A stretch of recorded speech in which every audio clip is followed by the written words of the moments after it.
ចឹងបងប្អូនវាយមក TTA select លើ object យើងបងប្អូនមកបន្តទៀតបងប្អូន click ចំណុចចាប់ទី1បងប្អូនវាយ tick high មកខ្ញុំដាក់ប្រើ50ហ្នឹងចុះ tick high គឺកម្ពស់ tick ហ្នឹងឯងចឹង totality គឺវាគិតឲ្យជា mét carré ស្រាប់ឲ្យយើងមកអរសួស្តីអ្នកនរគ្នានៅក្នុងវីដេអូនេះខ្ញុំចង់បង្ហាញទាបទូចមួយសម្រាប់អ្នកប្រើប្រាស់កម្មវិធី AutoCAD ជាទៅបើសិនជាយើងចង់រកកន្លះផ្ទៃនៃប្រអប់បិទចិត្តមួយយើងចុចនៅលើប្រអប់ហ្នឹងទៅគឺយើងនឹងឃើញកន្លះផ្ទៃហើយបើសិនជាយើងគូសជា mét វានឹងចេញកន្លះផ្ទៃជា mét ហើយតែយើងគូសជា millimet វានឹងចេញកន្លះផ្ទៃឲ្យជា millimet carré អញ្ចឹងទៅបាទក៏ប៉ុន្តែបើសិនជាយើង select ទាំងអស់វាអត់ស្គាល់ទេមែនទេករណីប្រអប់ខុសគ្នាអញ្ចឹងវាអត់ស្គាល់ទេបើប្រអប់ដូចគ្នាពីរអញ្ចឹងនេះអានេះពីរនេះវាដូចគ្នាយើង select ទៅនេះយើង select ទៅ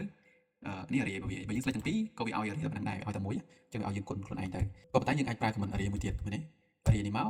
នេះយើងយកពាក្យថា select object នេះយើងចុចលើ V នេះមកវាក៏សូ area ឲ្យយើងដែរនៅលើនេះ command line របស់យើងនេះវាសូ area ហើយវាសូ parameter ឲ្យយើងទៀតតែវាគិតជា millimeter ដូចគ្នាដែរហើយបើយើងចុច space bar មួយទៀតឬក៏ចុចវាយ command area ម្ដងទៀត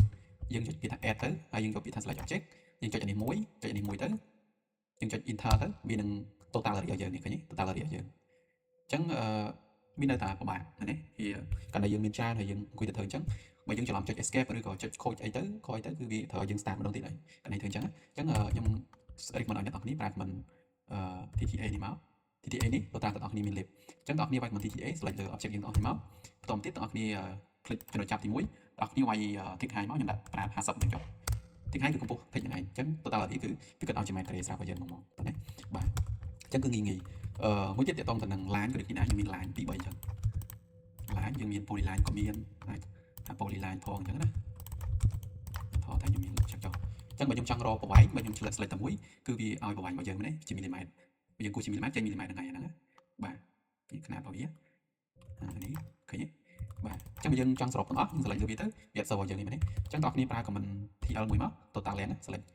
ហ្នឹងក៏យើងទៅប្រើ lib ដែរ select លើវាចឹងអស់មកហើយយើងបើយើងចង់យើង click ចំណុចចាប់មួយមកហើយយើងវាយកំណត់ tick កម្ពស់ tick 50ឬក៏100វាយ100បានកាន់កម្ពស់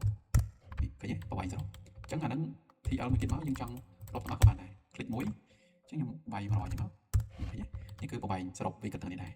បាទអញ្ចឹងប៉ុណ្ណឹងបើសិនជាអ្នកនរគ្នាចង់បាន link នោះអ្នកនរគ្នាអាច download នៅក្នុង channel Telegram របស់ខ្ញុំបាននៅក្នុងនោះក៏មានកម្មវិធីសម្រាប់សំណងយើងផ្សេងៗផងដែរនឹងបាទចំពោះវីដេអូនេះខ្ញុំមានតែប៉ុណ្្នឹងទេជួបគ្នានៅវីដេអូបន្តទៀត